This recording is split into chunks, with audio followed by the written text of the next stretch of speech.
Welcome to our video series on our respiratory protocol. Our respiratory protocol is a broad topic, and we cover an a la carte kind of scenario. So as you go through these videos, you'll learn what to do for yourself and for others, and we're going to offer quick tips along the way. So if you're a mother trying to take care of kids or you're in this for yourself, there's going to be something for everybody. We're going to learn some reasons why respiratory issues seem to go away and then they come back, like cyclical wintertime pneumonia, or even maybe allergies that pop up in the winter that aren't seasonal allergies. Why do they do that?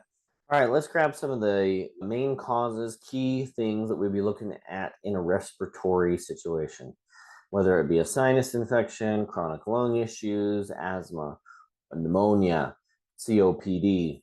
There could be many different types of what we call respiratory issues that are caused by one thing. Or you may have this one thing as a huge aggravator, and that's parasites.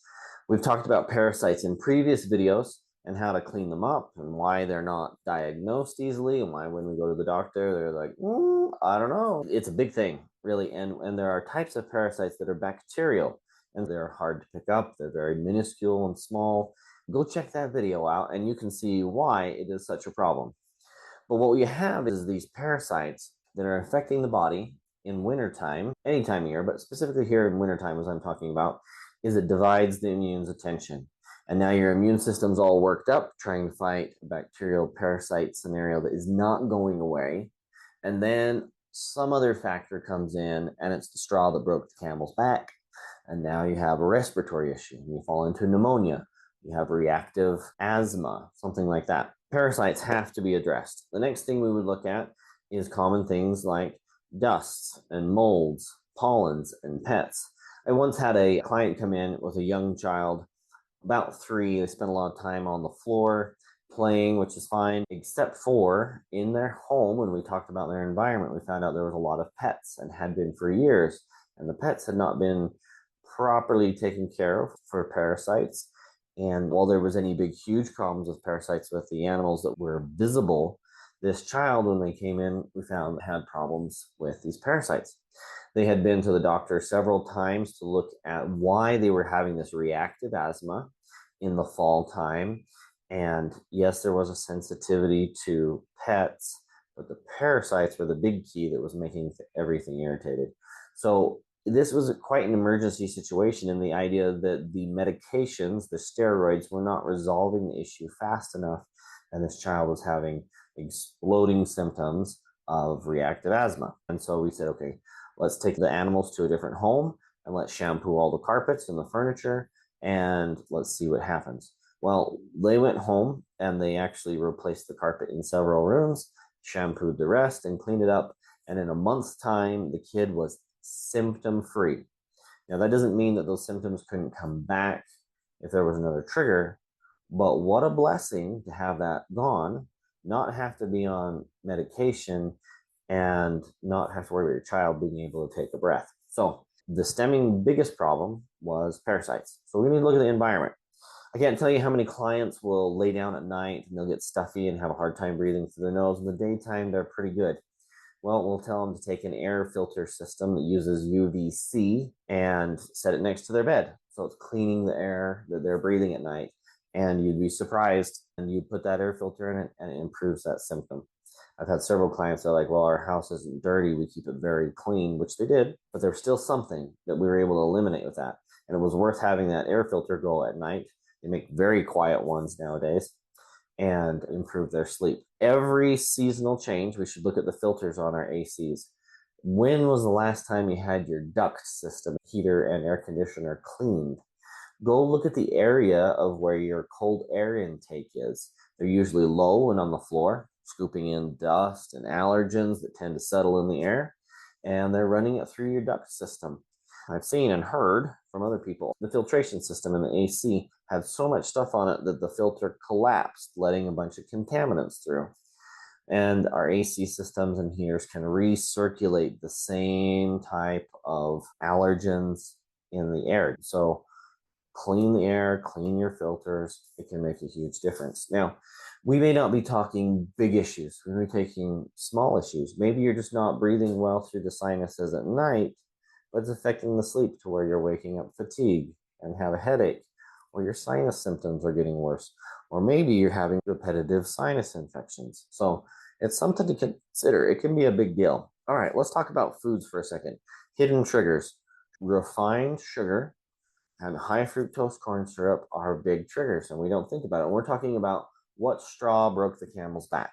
Okay, for most people, sugar isn't the only one thing that causes an allergy.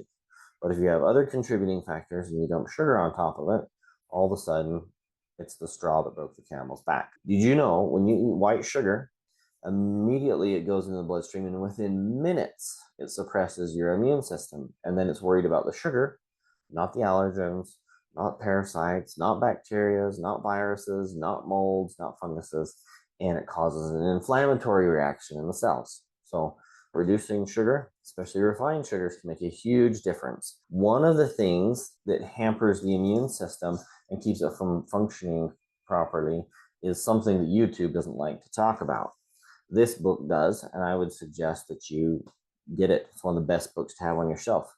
If you'll go to page 14 on the left side, it talks about something that can cause the body to have a 6 times more chance, six-fold chance of having rhinitis and allergies that affect the airway systems, and a 3.9-fold chance of allergies in general. There are some things, when they are done to the body, are very, very, very hard to undo.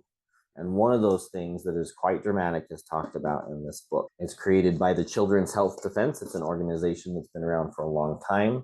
It's very well documented, citing very thorough studies. It's worth your time to check out for yourself, for your kids, for your future of your kids and their children, because we have to educate ourselves because other people aren't doing it. Hence why you're here. Watch out for dairy.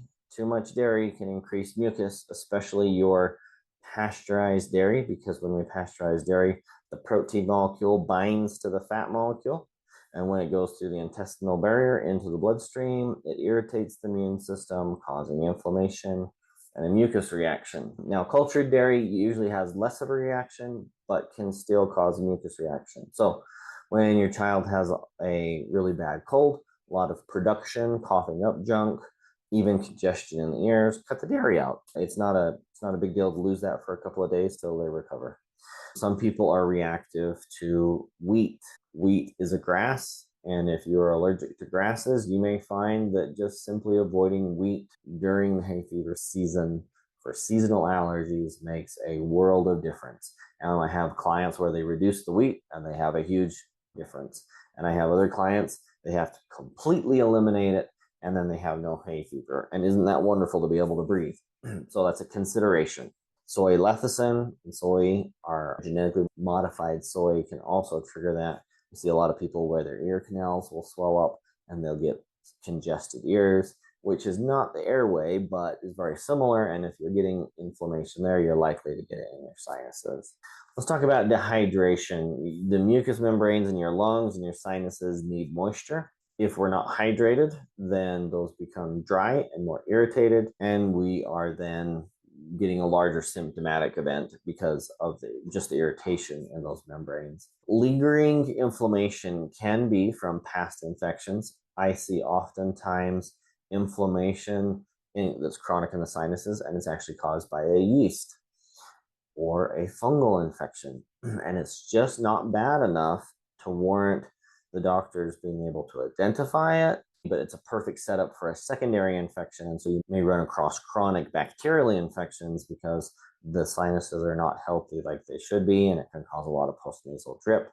And so we're going to talk about supplements in a later video. In there, we want to focus on the Xlair nasal spray and a probiotic spray for your sinuses. And that can make a huge difference at breaking the cycles of chronic sinus infections. Okay, toxin buildup. We need to make sure we're drinking enough water so that we can exhale carbon dioxide well. We need to make sure that we're not constipated, that we're eliminating those toxins so that it's not building up. Sometimes our respiratory system is more flared up just because we're not eliminating and detoxing. For getting that detoxification process cleaned up, check out our 8-week jumpstart protocol or our constipation protocol. Those are great resources that are free at chformulas.com. Don't forget those are there. And then we can have a weak immune response, and there are multiple supplements that we can work out with that. I really like vitamin C. Vitamin C also is an expectorant and reduces mucus production. Most of the time, we're just not using enough of it, right? We look at like daily values, 500 milligrams in a daily value, but studies all over show that more than that is fantastic. So an adult who's sick, as long as they can stay hydrated, can use 2,000 to 3,000 milligrams a day. A child who is sick, again, who's staying hydrated, can use anywhere from 500 to 1,000 or 1,500 milligrams a day. People who should be leery about using too much vitamin C we'll cover in our video on supplementation. So check that one out. What we want to do is create a scenario where you're not running to the doctor every time you get a little cough and a sniffle. If we can create a better environment inside our bodies that will cope with the things that they're exposed to, maybe we can eliminate infections in the sinus. Maybe we can eliminate pneumonia that comes around. Why does eliminating the cause of respiratory infections matter? Because the number one thing is if we don't take care of it in a preventative manner, then we're at higher risk for worse infections in cold and flu season. And, we like to breathe. In some of our other videos, we're going to go through effects that it can have on the brain and some things that you can do to correct when your sinuses won't open up, so you are not breathing well at night, and so then you're actually having a cognitive mental impact. So tune into those videos. They're going to be super, super helpful. We're going to find that in this respiratory protocol, we're cutting a huge swath, and you may need to be in niche here and here. So watch all the videos, and then you can pick out what is your situation, and you can take care of it. And on that note, moms, pay attention. We're going to cover 3 things that you can do to significantly change the respiratory health of you or your children or your husband. First, let's get rid of those sugary drinks, right? Let's get rid of candies that we're taking that we would be eating all by themselves in the afternoon. Sugar is the #1 enemy to your immune system, especially when your respiratory system is struggling. So what can you do different? Let's make some lemon water. Let's put some fresh squoze lemons in there and wash your lemons in some warm water first. Get them good and clean, cut them up, squish them, put the whole lemon in there. That outer peel will give so much flavor to that water. Keep it cold in the fridge, put a little sprinkle of salt. You'll be surprised at how much of that water the kids drink. 1, it looks pretty. 2, it has a little bit of flavor, and so it's not boring. Watch your dairy consumption and any other foods that you may know cause inflammation you should avoid. So if you're reactive to tomatoes or watermelon, don't take them because those will cause more inflammation. And then consider what's in the air. Get those filters cleaned. How many of you even know that you have an air filter in the cabin of your car? Yep, there's usually a cabin air filter, and most of the time you pull them out and you would be surprised at what kind of junk and garbage. And what's really bad is sometimes they actually collapse because they've never been changed, and all that junk they were holding goes into the vents, and then you're breathing that garbage. So check your cabin filters. That can make a big difference. By implementing the strategies in these videos, you are going to be able to breathe easier because your kids breathe easier, right? Why waste the mental effort on something that can be easily fixed? We're always worrying about our children. We want the best for them. Maybe we want the best for our spouse. Maybe we want the best for us. And having that stress looming over us, let's learn together and be better at this. In the comments, if in any of these videos you feel like we've missed something, let us know. We'd love to talk about it in the future. And let us know if you have discovered something in your own home or environment that was impacting you that you didn't know was a problem and you ran across that was making a big difference. Thanks for tuning in, and we'll see you at the next video.